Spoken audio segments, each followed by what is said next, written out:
having a fun? We're going to West London first. Oh, do we have to? Yeah. Yeah, because it's been a while since Brentford I know. have felt that Ivan winning Toney, feeling. the show. Yes. We have to change it from Radio Brentford to Radio Ivan Toney. Do you know what? He dominates everywhere. He's and rightly so. on the back pages. Too much? I was about to say, there is a part of me coming into that game yesterday where I thought it has gone a little OTT. You know, talking about he's back and all this sort of stuff. Don't get me wrong, of course, as a Brentford fan, delighted to have him in the side. I would always rather have him in the team than not. But, you know, it just felt as though, are we going to end up with egg on our face? I know it didn't actually turn out that way, but I was just slightly hesitant about the game because of all the hype surrounding Ivan Toney. That being said, did he mark his return from that 8-month ban for breaking gambling rules? He scored with his first shot as Brentford beat Nottingham Forest 3-2. And it was, I imagine, for a neutral, quite an exciting game to watch. As a fan sat there, I mean, there were times where I had to pull my hat over my eyes when Forest were on the attack because it was that nervy at times. But there was a lot of talk, as you've already rightly mentioned, Cass, centring on Toney and on Toney's goal and whether or not it should have actually stood after it was shown that he had moved the ball further, moved it a couple of times actually, than perhaps it was supposed to be when it was initially placed down on the ground. Let's hear first of all what Toney made of the goal. If I was to play short, you have like half a yard, I'm sure, a yard either side, so I don't see what the big fuss is about. But it went in the back of the net, got given a goal, so that's my job to do. The fact that everyone's helped me through the whole situation, I think is just a lot to everyone celebrating in the bench where the whole team would be. So yeah, it was good to celebrate with the boys and obviously the fans. And yeah, like I said, it's just good to be on the pitch again, helping the team get back to winning ways. The win does take up Brentford up to 14th. They're now 6 points clear of the bottom three. Cass Forest dropped down as a result to 17th in the table. Possible points deduction coming their way as well after their FFP charge. But centering on that free kick, what did you make of it? Because I have seen, I mean, even some of the papers are using the word cheat. Some are saying sneaky. Where would you cheat? I know. No, I know. I can't. No, I can't go there.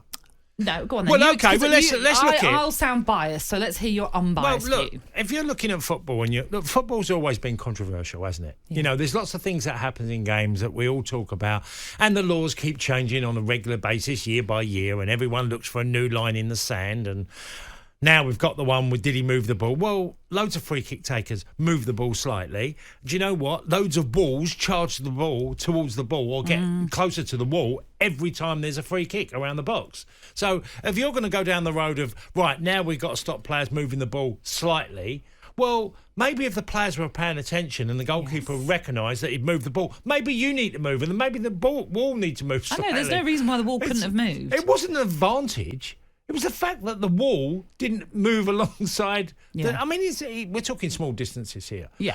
But I've seen hundreds of times, and fans have thousands of times, people leaving the wall that they're meant to be 10 yards away from, closing the ball down and hitting them. And that's never retaken really as a result. Very rarely have we seen that happen. It's a massive disadvantage for the guy who's taking the free kick. Yeah. Because he's now got a wall that's meant to be 10 yards away that's 8.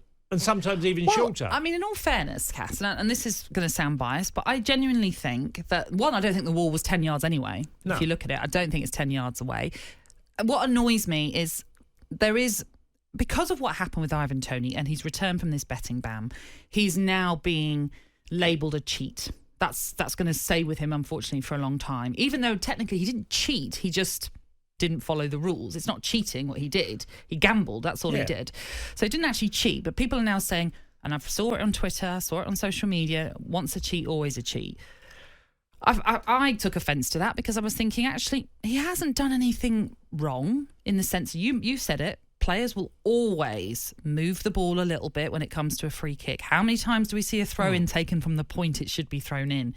How many times do we see the free kick situation, like you mentioned there with the wall? The wall never stays where it's meant to be. And in that particular free kick, what annoys me as well is that fans are not seeing that a lot of those Forest players are not behind the line. They have shuffled forward as well. So if you're labelling Ivan Toney a cheat, you'll have to label Forest players a cheat as well because they are not behind the line.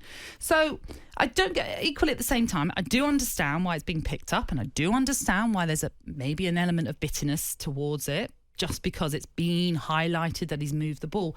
But he's not the only player that has done that, and will not be the only player to have done that going forward. Well, I wouldn't like us having VAR on free kicks now about where we're going to place the ball. Now, we have the corner kicks, which is the ball can be slightly on the edge, and some players put it on the absolute limit because it's a small arc, isn't it, on the corner flag? And some players want a little bit more room just to put in a better delivery. Yeah. Don't really have a problem with that.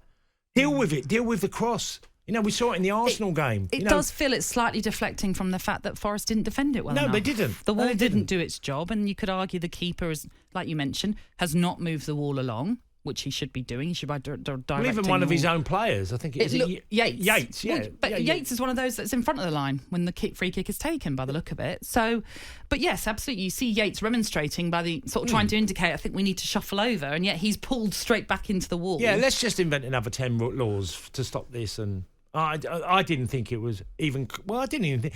It was a slight advantage that I've always seen in football. You know, defenders for years have had that advantage of being able to grab players in the 18-yard box. Mm-hmm. And I remember in games, and the clear fouls at times. And I sort of had to accept it because it was part of my job. And do you know what? Blocking. We've seen what blocks can do to players. If you block a run, another player can get a free run. So I've sort of accepted it, and we've clamped down on it to a level now that it's probably as clean as it's ever been.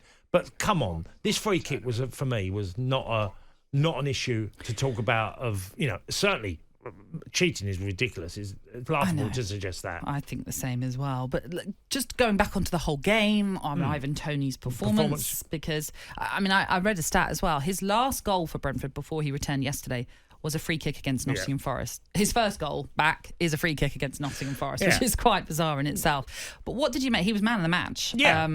Did he deserve to be man of the match? Well, was he that good? I said to you yesterday, that one thing I weren't concerned about was his first game because of adrenaline. Mm-hmm. You know, you've been out a long time, the adrenaline, and clearly it was there for everybody to see that he'd worked really hard in his period getting back. You can see that. And look, he went to America and done the extra training or get himself in great shape. But his performance was something that Brentford have sorely missed. And, his involvement down the right side of your team, he does it a lot. He drifts out onto the right-hand side. He loves getting in them positions, and then there's runners around him. I thought Mopé's relationship with him, obviously Mopé got a terrific goal as well. Yep. And the team were lifted. He gave a spring in the step to the team. Yeah, there was a definite feel around the ground about him being in the team, and you're right, he wants to be involved. He's so active in a team. He's certainly not someone you carry, and I've talked about it many. Brentford. Honestly, Radio Brentford. I knew this was going to happen. I was told we're going to talk about Ivan Toney. And a word on Forest. We will get to Forest, but all I was going to say about Ivan Toney is because again, people always look at strikers and say, how many goals have they scored? That's how you would clarify whether or not they were a good striker or not. But Ivan Toney's work rate in a team is at times exceptional. And you saw him yesterday getting back to defend when Forest were on the break. He brilliantly for set pieces for you. Absolutely. Yeah. And so there's a lot more to his game than simply just scoring goals. Obviously he'd be delighted to get on the score sheet. He said he was going to score, and he thought Brentford were going to win as well, and that proved to be right. But Forest, very quickly, I'm sure we'll talk more about this game. It does dominate in the papers as well. What did you make of Forest's performance? 2 terrific goals. Danilo's goal was a wonderful strike that opened the scoring. I thought Wood again leading the line the way he did and getting a goal with his little deflected header. Clever centre-forward play. Forest had their chances. It was a really good game. It could have gone either way. Yeah. I think Nuno will take a bit from that. I think Turner in goal, he's got to do better on some of the goals that was scored by Brentford yesterday. I mean, not Danilo's was one, and what a strike that was. Sorry, Mopé's goal. He's never getting that. No. He's never getting that. But general play, I think they look like a side that I wouldn't be that concerned about. The biggest concern is points deduction for us. Yeah, and there was a lot to be. Angala had chances, didn't he? Yes. He had chances, a couple of really good opportunities. They caused Brentford problems yesterday. That was the big thing that stood out. They'll be fine if they can keep that performance level up that they showed yesterday. Yeah. The Sunday Sports Breakfast with Natalie Sawyer and Toney Cascarino. Sunday mornings from 6 on AM, on DAB, via the talkSPORT app and on your smart speaker. talkSPORT.